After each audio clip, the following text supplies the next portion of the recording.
How y'all doing? Derek here. This video is a response to a post where somebody just said that they are basically suicidal because of their social anxiety. And I thought that I could give you some insight about what I did to overcome it, because I grew up with social anxiety too. And I think it's no coincidence that basically what happened in my childhood was I had a lack of love. I felt that there was a lack of love to fill my cup. And so as a result, I felt that it was very important to get love from other people, like when I would have close friends or when I would have girls that I liked.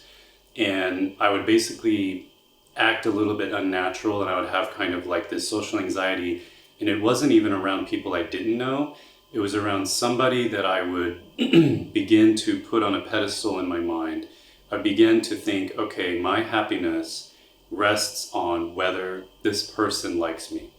In the moment that I did that, I would start to act unnatural because they became my idol in a way. And yeah, growing up, I didn't understand it. There was a time when I understood where social anxiety, where I understood that it was actually a thing, that they had put a name on it. There was some side of people who thought social anxiety is a sickness. It's a disorder. They call it a disorder. And then there's another group that calls it like a normal thing that everybody has. Now, what I found in my travels, though, is that there are some countries that a lot of people have anxiety, but they just kind of admit it more. And they're just like, oh, I'm really nervous now, or really I'm shy, or they just say I have anxiety, and they're not ashamed of it at all.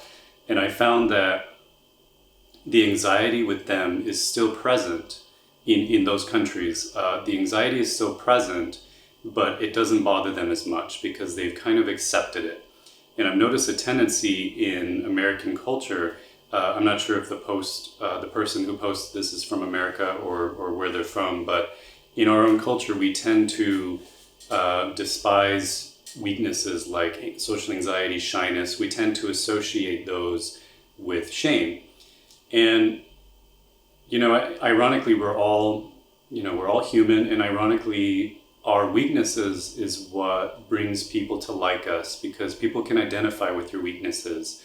So what I would say is, just like they do in some other countries, try and embrace whatever symptom that you're having with whatever, in this case, social anxiety. Just embrace it, because it's a symptom of something, but it's very human. You're very normal, okay?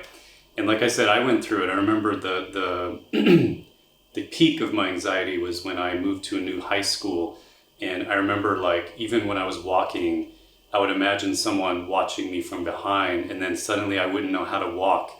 Like, people would, and then of course people would make fun of my walking, the way that I was walking. And I remember that was probably the peak of my having anxiety. Now I'm very liberated from it. And the method that I found to get rid of it was probably not what most people think, because I searched and I found so many different methods, from something called EFT, where you're like pushing on different pressure points, to tell yourself that it's okay, or like you have a negative thought and you like push on your pressure points to tell yourself it's just in my head, or something like this.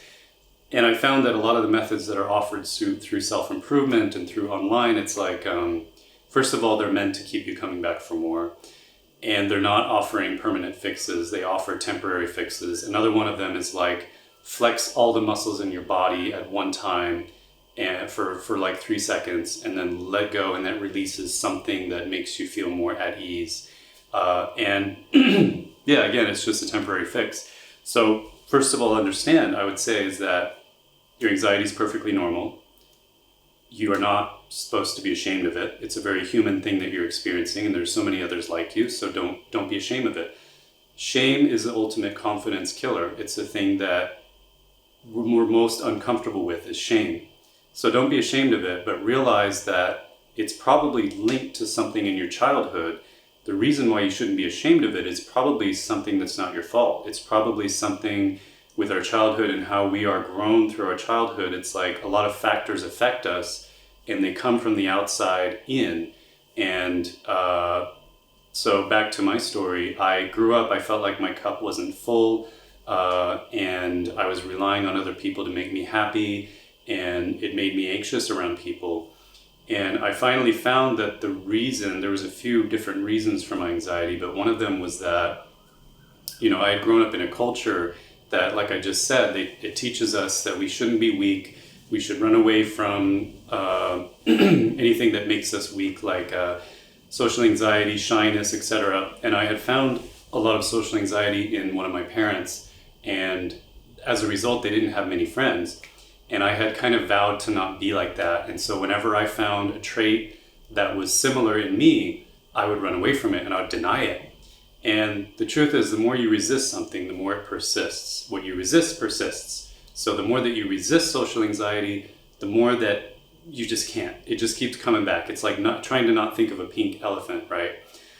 So what you have to do, I would say, and again, I don't know your whole story, but I would say that look at your past, look at your childhood, think about when the anxiety started, think deeply about when maybe there was a time when you didn't have it, and was there a change between the time you didn't have it and the time that you did have it? What changed about your family life?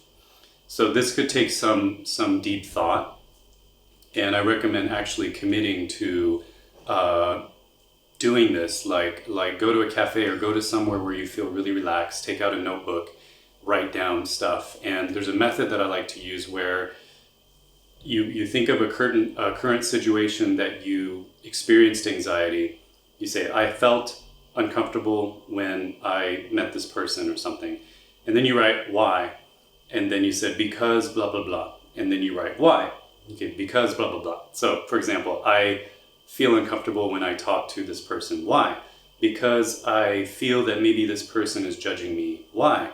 And I personally would write, I would have written, because I judge people when they are exhibiting weak or socially anxious characteristics.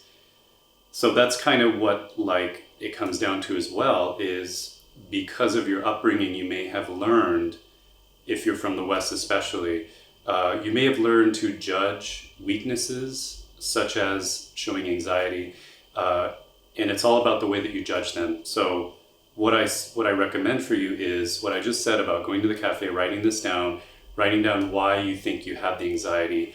You may even take like 1 or 2 pages doing the why and the answer, and then the why and then the answer. And it's not exactly necessary to do that, but it does get you to the core of the problem, which is basically a lack of love.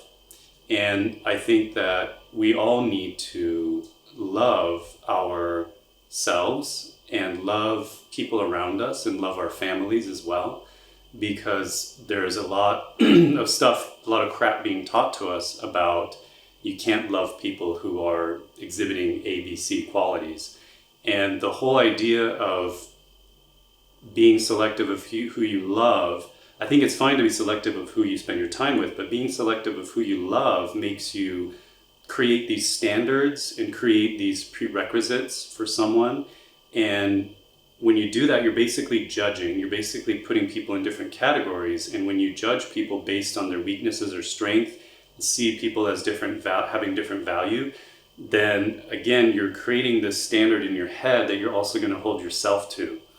So if you learn to start by just loving everybody that you know right now, finding out how to love them. And love is very simple, but people tend to get it mixed up. People tend to get it wrong because we're so used to showing love and okay, I'm going to show that I love somebody through saying a nice thing about them, calling them and seeing how they're doing. But that's not really love. Love is it's a feeling. It's like a choice and then a feeling. So if you choose to love someone, me personally, it's I choose to love them. They have this weakness or whatever. I'm human too. We're kind of the same. We're all connected. So I choose to love them, and then I feel something in my heart. I kind of like to imagine their face in my heart. It's like I'm leaving space for them. I'm allowing space into my heart.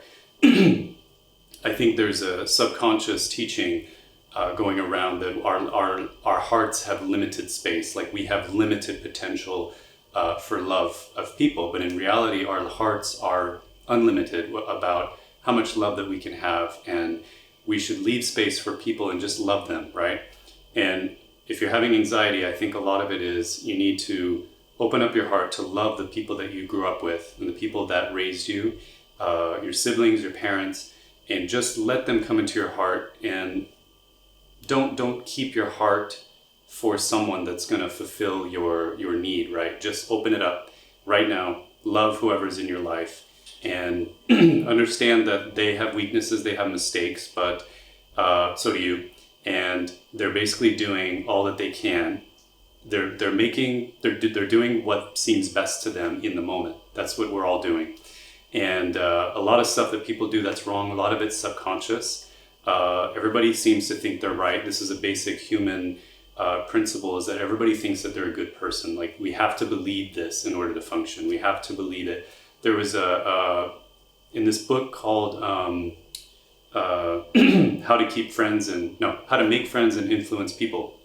It's a 100-year-old book, and it's very world famous, and it's talking about, I believe the first chapter, it talks about a case of a guy. He was running away from the police, and he killed 10 policemen. And when they interviewed him, he thought he was right. He thought he was the good guy. And it just goes to show that we all need to believe that we are right. And so there's no blaming people. There's no reason that you cannot love people. And it also has to do with forgiveness as well. It might have to do with that as well. So I would say the answer is love. That's my take on social anxiety and how to solve it. Loving the people in your life despite weaknesses. That'll cause you to love yourself and for your weaknesses as well. In doing that, your anxiety will naturally dissipate. It's not the focus on the anxiety trying to make it dissipate. It's the focus on love, which causes anxiety as a symptom. And on doing this, it helps those symptoms disappear so that you're able to not feel the shame and not feel the lack of love for yourself as well. Okay, so I hope this was of value. Please like, please subscribe, please comment, and share. Thank you for watching, and I'll see you in the next one.